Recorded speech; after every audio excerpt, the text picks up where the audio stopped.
Bom dia a todos. Eu queria primeiramente estar aqui agradecendo à Federação pelo convite, pela oportunidade de estar falando com vocês agora pela manhã. Agradeço a minhas colegas aqui da nossa sessão e espero poder estar contribuindo, trazendo um pouco sobre essa realidade nesse momento que a gente vem vivendo sobre o boom da inteligência artificial e como isso pode estar trazendo já benefícios à rotina hospitalar, principalmente no que se trata do apoio ao diagnóstico de exames de imagem.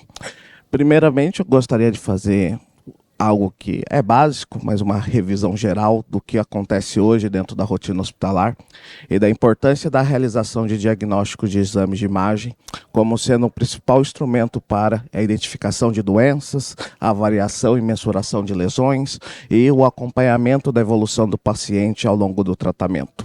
Essas modalidades de exames são muito importantes, principalmente uma vez que o diagnóstico precoce e preciso colaboram justamente na realização de tratamentos cada vez mais direcionados e adequados àquele paciente. Contudo, sabemos que dentro da rotina hospitalar nós temos algumas limitações. A maioria dos hospitais do Brasil hoje não possuem radiologia 24 horas dentro de sua operação. E mesmo quando há a presença de profissionais, sabemos que é uma modalidade de exame que há uma certa subjetividade e que há necessidade de ferramentas que possam contribuir na identificação e mensuração dessas lesões para o apoio ao diagnóstico mais preciso.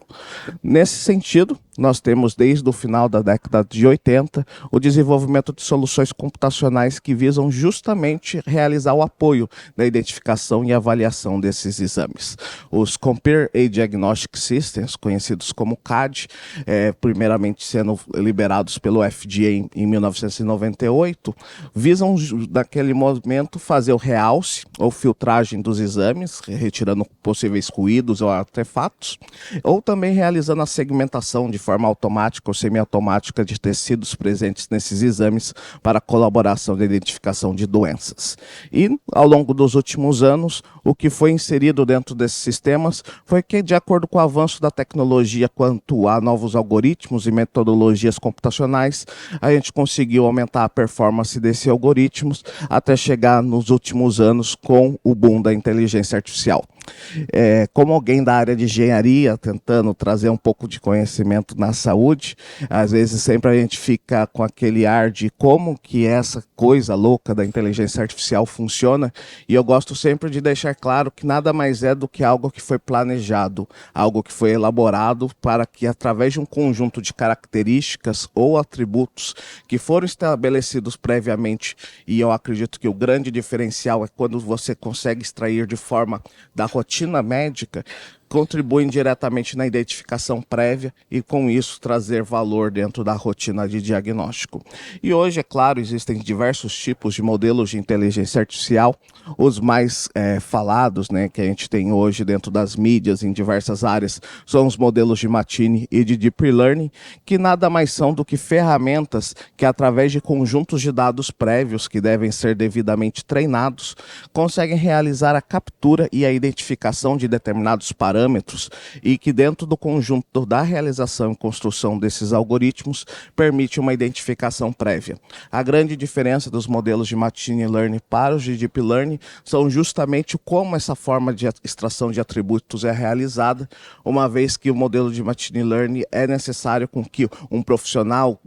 na área de desenvolvimento de dados tenha um conhecimento juntamente com alguém dentro da área da saúde para extrair esses dados de forma manual, enquanto nos modelos de Deep Learning, com o aumento da disponibilização de dados de forma digital, a gente já consegue fazer com que os próprios modelos aprendam de forma remota, sem a necessidade de extração prévia desses dados, a identificação de padrões que contribuem justamente na identificação prévia.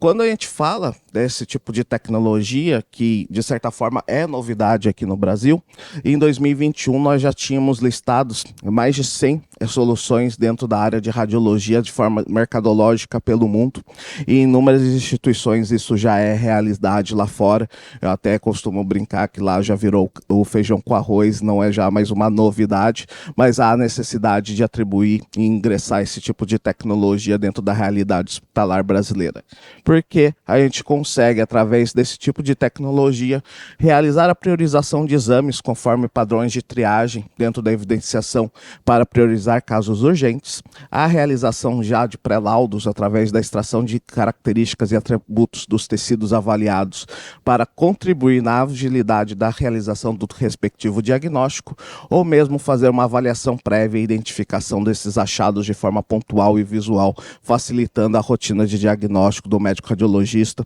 ou do clínico geral que está ali no pronto atendimento. E dentro desse sentido, hoje esses algoritmos eles podem contribuir diretamente na rotina hospitalar, principalmente de 3 formas. Justamente o primeiro ponto é a triagem eficiente. Sabemos que hoje cada vez mais há demanda dentro da rotina hospitalar pela realização de exames de imagem, e em muitas instituições a realização de exames sem uma devida necessidade acabam elevando os custos de operação. Temos hoje estudos com clientes da Arpia, onde após pandemia mais de 50% das tomografias de tórax eram desnecessárias, muitas vezes por uma necessidade de solicitação sem previamente ter feito um exame como um simples raio-x de tórax para justamente fazer essa previsibilidade. E quando a gente prioriza dentro de uma triagem com a avaliação prévia por uma inteligência artificial, a gente está aumentando a eficiência dos protocolos de atendimento da instituição, melhorando inclusive a experiência do paciente, que muitas vezes a gente consegue até mesmo reduzir o tempo dele de espera dentro daquele hospital, de acordo com o tipo de achado que foi evidenciado, e tomando assim um protocolo de decisão que é adequado com a realidade de cada um deles, e é claro, sempre fazendo de forma mais estratégica a conversão dos recursos médicos daquela instituição de acordo com aquele atendimento. Já é realidade na Europa, que aprovou no último ano já algumas soluções para fazer uma triagem completa na realização de estudos de exames de raio-x de tórax, onde quando há presença de algum tipo de achado é necessário a avaliação médica por um radiologista, mas quando a inteligência artificial já identifica que aquele estudo se trata de um exame sem nenhum tipo de achado, não é mais necessário a avaliação. Claro, isso é uma evolução de países que já estão um pouco à frente quanto ao uso desse tipo de solução na sua rotina, mas já vem trazendo resultados, como principalmente após o Covid, na redução de custos devido justamente a exames complementares que seriam desnecessários dentro daquelas instituições, onde já há estudos já publicados de 20% a 30% de redução de custos, principalmente relacionados à avaliação de doenças pulmonares, e também como forma de triagem, a intervenção clínica justamente em casos urgentes para acelerar justamente a taxa de recuperação desses pacientes.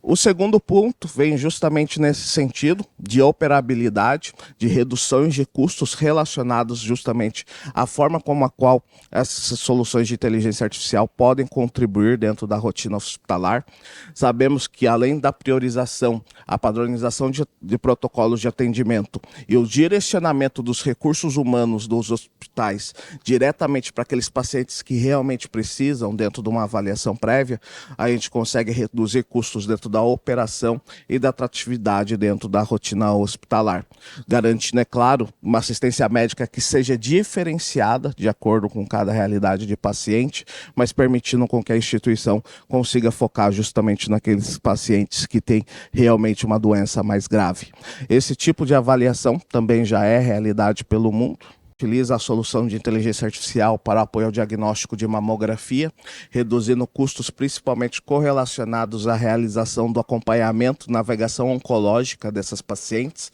ou mesmo a University of California de São Francisco, que utiliza justamente uma solução de raio-x de tórax, comprovando uma redução de 15% na sua operação, devido ao uso dessa solução dentro da triagem e recepção dos pacientes.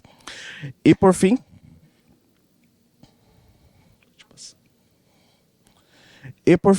O grande diferencial do uso desse tipo de tecnologia está relacionado à melhora do desfecho clínico na tomada de decisão protocolar de cada um dos diagnósticos, onde o intuito da inteligência artificial não é substituir, mas sim apoiar o médico radiologista ou um clínico geral como uma segunda opinião na tomada de decisão do respectivo diagnóstico e indicação de qual protocolo deverá ser seguido por para aquele paciente, para aquele indivíduo, reduzindo até mesmo taxas de readmissão de pacientes devido aí ao mesmo quadro clínico e permitindo a disponibilização de avaliações complementares. A exemplo disso, por exemplo, a gente pode ter dados relacionados ao uso de inteligência artificial para a mamografia, onde estudos apontam dentro de avaliação que há melhora da sensibilidade e a especificidade em cerca de 10% quanto à realização da avaliação mamográfica juntamente com a indicação por inteligência artificial.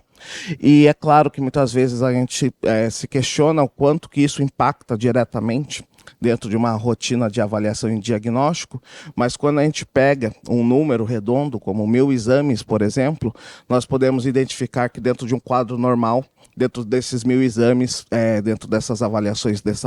estudo publicado, nós teríamos 7 casos de falso negativo, e 221 casos de falso positivo, que pode parecer um número muito alto, mas quando a gente pega casos que hoje de 2 a 3 a cada 10 biópsias realizadas que são positivas, o número de falsos positivos realmente é muito alto nesse tipo de modalidade de exame. E quando a gente consegue utilizar um sistema de inteligência artificial para o apoio ao diagnóstico, a gente está reduzindo pelo menos 3 casos de falso negativo e 67 casos de falso positivo a cada 1.000 exames. Quando a gente avalia isso dentro de tratativas de custos, além, é claro, de toda a questão de experiência da paciente, e da tratamento precoce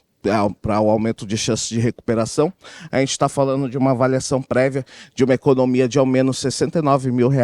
a cada 1.000 exames quanto a diagnóstico precoce da doença, avaliando-se dados de custos de tratamento ponderados pelo SUS e também um custo de redução justamente direcionado à realização de exames complementares que seriam desnecessários justamente por causa daqueles casos de falsos positivos, além de uma exposição a paciente a biópsias ou exames complementares que seriam desnecessários e que causam dor e principalmente uma questão emocional, uma má experiência para essas pacientes. Além disso, esses estudos apontam até mesmo a redução de reconvocações, pois a inteligência artificial tem a capacidade da paciente ainda dentro da instituição conseguir fazer uma avaliação complementar quando a inteligência fizer algum tipo de indicação prévia e aumentando, é claro, chances de recuperação dessas pacientes, que é fundamental quando a gente fala de uma doença como o câncer de mama.